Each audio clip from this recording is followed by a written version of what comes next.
जैन साथियों, भारत में big boss जो कि अंग्रेजी TV reality show big brother का कन्वेंशन है दोस्तों, ये दुनिया भर में बेहद पॉपुलर और यह एक ऐसा शो है जहां प्रतियोगियों के चेहरे से नकाब उतरते हैं और गाली और झगड़ा तो इस शो का मसाला है, मतलब कंटेंट है।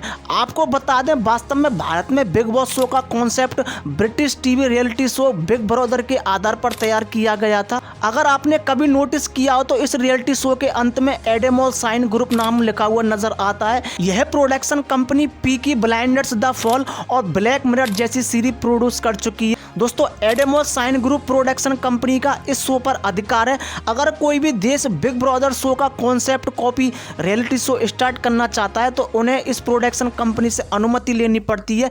इसके बाद ही किसी देश में बिग ब्रदर के अलग वर्जन शो को रिलीज किया जाता है। आपको बता दें, 4 सितंबर 1997 में प्रोड्यूसर जॉन डी मॉल ने इसे बनाया था। लेकिन ये बिग ब्रदर टाइटल आखिर आया कहां से, इस पर आगे बात करेंगे जो कि काफी मजेदार होगा।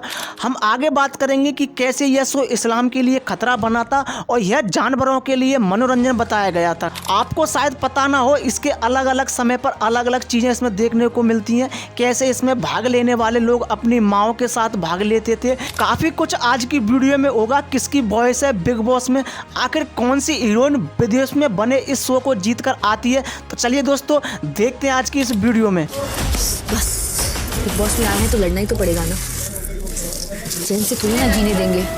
मुझे अंडा खाना, मैं अंडा खाऊंगा। आप नहीं बनाना, मत बनाइए। आपका किचन किसी के बाप का नहीं है, याद रखें आप। मैंने ये बोला तो बाप में जाना नहीं। क्यों? मानो तुम्हारी हाथ मत लगाओ। मैं बोल रही हूँ, बात समझ के बात कर। हाथ मत लगाओ। देखो, नहीं को दूंगा अभी तेरे जैसे को जो बात करने की समझ नहीं है। देखो, गुंडा मत बोल। कल तुमने आपको बता दें, बिग ब्रदर एक रियलिटी टेलीविजन शो है। यहाँ एक बड़े घर में लोगों का एक समूह एक साथ रहता है। यह बाहरी दुनिया से बिल्कुल अलग थलग, लेकिन टेलीविजन कैमरों द्वारा उन्हें लगातार देखा जा रहा होता है। प्रत्येक सीरीज 3 महीने के करीब चलती है और इसमें आमतौर पर 15 से कम प्रतिभागी इसमें भाग लेते हैं। इस घर के सदस्य खुद को घर से होने वाले पीरियोडिकल इवेक्शन से बचाते हुए एक कैश पुरस्कार जीतने की कोशिश करते हैं और घर के मेंबर के लिए कार्य तय किए जाते हैं। कभी कभी इमरजेंसी मामले में घर के सदस्यों को घर से बाहर निकलने की भी अनुमति दी जाती है। हालांकि घर से हटा दिए जाने की कार्रवाई से बचने के लिए उन्हें 24 घंटे के अंदर वापस आ जाना पड़ता है। आपको बता दें, जॉन डी मॉल नामक संस्था के एक जबरदस्त बहस के बाद इस शो का विचार 4 सितंबर 1997 में सामने आया और 1999 में नीदरलैंड के वेरोनिका चैनल में पहले बिग ब्रदर का ब्रॉडकास्ट किया गया था। इसके अगले साल से जर्मनी, पुर्तगाल, USA, UK, Spain, Sweden, Switzerland और इटली में इसका ब्रॉडकास्ट शुरू हुआ। इस तरह यह एक वर्ल्ड वाइड हलचल बन गया। तब से यह लगभग 70 देशों में प्राइम टाइम हिट बना हुआ है। अब बात करते हैं आखिर ये नाम, ये आइडिया आया कहां से। जॉन डी मॉल एक ऐसा टीवी रियलिटी शो बनाना चाहते थे जो दर्शकों को चौंका दे और लोगों को इन्वॉल्व करके रख सके। इसी क्रम में उन्हें अंग्रेजी के लेखक जॉर्ज ऑरवेल के एक नोवेल के एक कैरेक्टर ने ध्यान खींच लिया। उन्होंने सोचा, अगर इस नोवेल के किरदार जैसा शासक हो तो वास्तव में दुनिया कैसी होगी। बस इसी सोच ने इस शो की रूपरेखा तैयार कर दी और शो का नाम जॉर्ज ऑरवेल के 1949 में लिखा गया उपन्यास 1984 से लिया गया है और काफी चर्चित भी हुआ। अपने समय से काफी आगे की कहानी और सोच वाले इस नोवेल में एक किरदार है जो अपने नेचर से बेहद कड़क मिजाज था। वास्तव में वह तानाशाह, मतलब डिक्टेटर किस्म का था और उसी का नाम था बिग ब्रदर। यह एक ऐसा टेरर किंग की कहानी है जिसमें बिग ब्रदर अपनी तानाशाही के निवासियों पर हमेशा उनके टेलीविजन सेट के जरिए जासूसी करता था और इस नारे के साथ कि big brother is watching you, मतलब तुम पर बिग ब्रदर की नजर है। जॉन डी मॉल ने अपने शो की हाइपोथेसिस तैयार करते समय इसी बिग ब्रदर को सेंटर में रखा, जो हर एक प्रतियोगी की हर गतिविधि पर नजर रखता है और कड़क अंदाज में टास्क देता है। आपको बता दें, बिग ब्रदर के प्रतियोगी अधिकांश समय घर के अलग थलग रहते हैं और उन्हें टेलीविजन, रेडियो या इंटरनेट के उपयोग की परमिशन नहीं होती है और ना ही वो बाहरी दुनिया से किसी प्रकार का कांटेक्ट कर सकते हैं। आपको बता दें, कुछ शो में किताबें और लिखने का मटेरियल तक की परमिशन नहीं है, सिर्फ बाइबल, तोरा और कुरान जैसी धार्मिक चीज़ों को छोड़कर। हालांकि कुछ एडिशंस ने सभी प्रकार का रीडिंग मटेरियल पर रोक लगा रखा है, वो चाहे धार्मिक हो या फिर सेकुलर। कुछ एडिशन, खासकर स्पेसिफिक रूप से ब्रिटिश वर्जन ने लिखने वाले कैरेक्टर्स पर भी रोक लगा रखा है। ये शो अलग अलग देश में अलग अलग नाम से चला। आपको बता दें, यूके में 8वीं सीरीज में घर के सभी सदस्य महिलाएं देखी गई थी। हालांकि 3 दिन के बाद एक पुरुष सदस्य ने घर में प्रवेश किया। इसी स्किल का इस्तेमाल बिग ब्रदर बुल्गारिया 4 में किया गया था। बिग ब्रदर अफ्रीका 4 में इसी ट्विस्ट का इस्तेमाल कर महिलाओं के बदले केवल पुरुषों को देखा गया था। आपको बता दें, बिग ब्रदर दास डोर्फ यानी कि बिग ब्रदर द विलेज, यह 6ठा सत्र था और यह उसी दिन शुरू किया गया था जिस दिन 5वां सेशन खत्म हुआ था। यह पहला सेशन था जिसे वर्षों तक चलते रहना था, यानी कि पूर्व निर्धारित अंत के बिना। इसे एक छोटे से आर्टिफिशियल गांव में बनाया गया। यहाँ एक चर्च टावर, एक बाजार, 3 घर, 3 कार्य क्षेत्र भी बनाए गए जिसमें farm, car garage, dress making, एक मेंचरेना, एक पब फिटनेस कमरा और एक बाद में एक छोटा सा होटल ही बनाया गया ताकि असली दुनिया से सेलिब्रिटी वहां रह सकें। ये कुल 363 दिनों के बाद फरवरी 2006 में कम रेटिंग्स की वजह से यह सेशन समाप्त हो गया और 7वें सेशन में RTL सेकंड वर्जन में वापस लौट आया। आपको यहाँ बता दें, 4थे ग्रीक सेशन में एक नए एलिमेंट स्टार्ट किया और शो का नाम माँ बिग ब्रदर रखा। घर के 9 सदस्य अपनी माओं के साथ खेल में हिस्सा लेते हैं और कंपटीशन के दौरान जिनके साथ उनके साथ होना जरूरी था।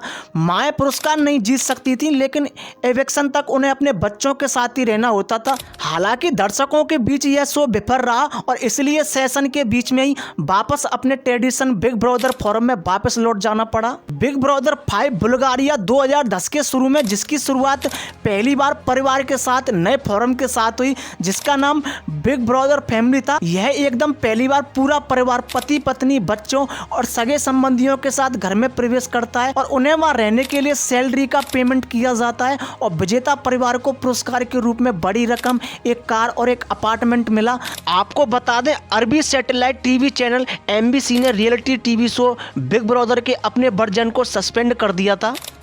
तो शुरू हुई इस चैन के कारण बहरीन में पब्लिक में आक्रोश फैल गया था जहां इसे फिल्माया जा रहा था।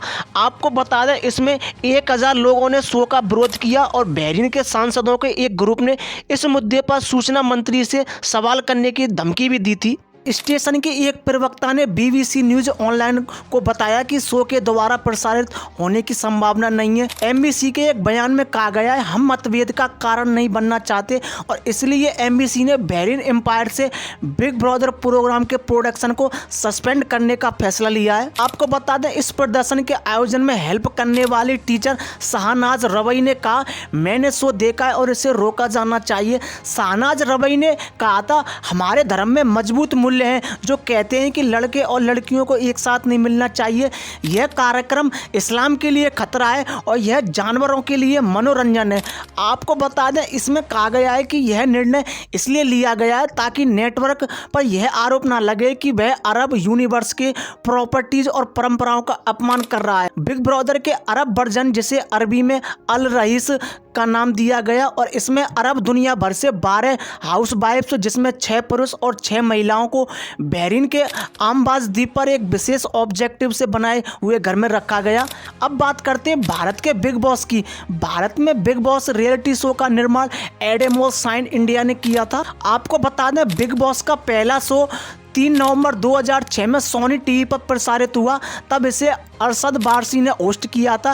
पहले शो के विजेता थे राहुल रॉय थे। आपने एक नाम तो सुना होगा। आपको बता दें, इस सीजन में राखी सावंत भी थी। इसके बाद यह शो कलर्स टीवी पर शिफ्ट हो गया और साल 2007 में शिल्पा शेट्टी बिग ब्रदर की विनर बनी, जो उन्हें सीजन 2 का होस्ट बनाया गया था। मतलब बिग बॉस का दूसरा सीजन 17 अगस्त 2008 कलर्स पर आया था। तीसरे सीजन को बिग बी अमिताभ बच्चन द्वारा होस्ट किया गया। चौथे सीजन से अभी तक तक सलमान खान ही होस्ट बने हुए हैं। यह कहना गलत नहीं होगा कि सलमान खान इस शो को बेहतरीन तरीके से होस्ट करते हैं। यही कारण है कि यह शो हर साल टीआरपी के सारे रिकॉर्ड तोड़ देता है। बिग बॉस सीजन 13 की शुरुआत सितंबर 2019 में हुई, जो फरवरी 2020 तक चला, और यह सीजन इतिहास में सबसे लंबा और सबसे सफल सीजन में से एक रहा है। आपको बता दें, यह सीजन कई कारणों से बहुत चर्चा में रहा। शो में मुख्य प्रतिभागी थे सिद्धार्थ शुक्ला, रश्मि देसाई, शहनाज गिल, आरती सिंह, असीम रियाज, पारस छाबरा, माहिरा, कई लोग थे। इस शो के विजेता सिद्धार्थ शुक्ला रहे, लेकिन कड़ी टक्कर देते हुए असीम रियाज दूसरे नंबर पर रहे। आपको बता दें, करीब 7 से ज़्यादा रीजनल भाषाओं में बिग बॉस शो चलाया जा रहा है। हर बिग बॉस शो को कोई ना कोई बड़ा सुपरस्टार ही होस्ट करता है। आज की तारीख में बिग बॉस हिंदी ही नहीं बल्कि कई भाषाओं में चलता है, जैसे कन्नड़, बंगाली, तमिल, तेलुगु, मराठी और मलयालम में। खास बात यह है कि ये भी उतने पॉपुलर है जितना बिग बॉस शो है। आपको बता दें, बिग बॉस शो का मानना है कि यहाँ खुलकर जीने और अपनी बातें करने का मौका मिलता है। यहाँ सबकी आदतें दुनिया के सामने आती हैं। कौन किस नेचर का है, किस तरह का व्यवहार करता है, किस किस्म का इंसान जीने का दम रखता है, कौन कितना मक्कार है, कौन कितना झूठ बोलता है, कौन कितना मेहनती और ईमानदार है। यहाँ के प्रतिभागियों के चेहरे से नकाब उतरते हैं। पर क्या ऐसा दोस्तों सच में होगा? आपको क्या लगता है कि कैमरे के आगे कोई अपनी बाहर वाली एक्टिविटी करेगा? आप खुद सोचो कि शादी हो या रोड पर कैमरा हो, उसको देखते ही लोगों का तरीका, बात करने का तरीका, मतलब एक्टिविटी बदल जाती है। अब शो में हर जगह कैमरा है, तो क्या उधर ये नहीं बदलेगा? आपको बता दें, बिग बॉस शो में गाली और झगड़ा ना हो तो समझिए शो फीका है। और गाली और झगड़ा इस शो के मसाले हैं। यह जितना ज्यादा होगा शो उतना ही पॉपुलर होता है। फिल्म क्रिटिकल विशाल वर्मा कहते हैं, कुछ इंसानी फितरत हर जगह लागू होती है। तमाशा देखने का शौक सबको होता है। दूसरों की जिंदगी पर टिप्पणी करने में कुछ लोगों को सुकून मिलता है। जैसे आजकल ट्रोल करना और जजमेंट हो जाना लोगों को मजेदार लगता है। कोरोना के समय से बिग बॉस का नया कॉन्सेप्ट दर्शकों को देखने को मिला और बेहतर बिग बॉस OTT, जो कि बूट OTT चैनल पर प्रसारित हुआ। अब तक इसके 2 सीजन आ चुके हैं। सीजन 1 को सलमान खान ने होस्ट किया, जिसकी विजेता दिव्या अग्रवाल थी, और सीजन 2 में एल्विस यादव विजेता बने। आपने गौर किया होगा कि बिग बॉस में 2 तरह की आवाजें सुनने को मिलती है। एक बिग बॉस की आवाज है और दूसरी इस शो के नैरेटर की वॉइस। बिग बॉस की आवाज जिसमें आपने सबसे मशहूर वाक्य सुना होगा कि बिग बॉस चाहते हैं, तो वही दूसरी आवाज नैरेटर की है, जिसमें क्या समय हो रहा है आगे देखिए, और टास्क के बारे में बताई जाने वाली आवाज। आपको बता दें, मुंबई में रहने वाले voice over artist Atul Kapoor हैं। अतुल पहले एक रेडियो चैनल के लिए काम करते थे और वहीं से बिग बॉस के ऑर्गेनाइजर ने अतुल कपूर को चुन लिया। और अभिनेता वॉइस ओवर कलाकार विजय विक्रम सिंह वह व्यक्ति हैं जो कि रियलिटी शो बिग बॉस में दिन की घटनाओं को बताते हैं। आपको बता दें, अतुल कपूर हॉलीवुड फिल्मों की हिंदी डबिंग के लिए भी जाना जाता है। वह अब तक आयरन मैन और एवेंजर जैसी मशहूर मार्वल सीरीज की फिल्मों की हिंदी डबिंग कर चुके हैं। अब यहाँ पर बात आती है दोस्तों, बिग ब्रदर को सबसे पहले जीतने वाली विदेश में शिल्पा शेट्टी आती हैं। उसके बाद यह शो भारत में मशहूर होता है और दूसरे सीजन की जो होस्ट करती हैं वो शिल्पा शेट्टी करती हैं। आई होप दोस्तों आपको ये सेशन काफ़ी ज़्यादा अच्छा लगा होगा। मिलते हैं दोस्तों मैं ऐसे ही नेक्स्ट किसी टॉपिक के साथ नेक्स्ट नई वीडियो में। जय हिंद।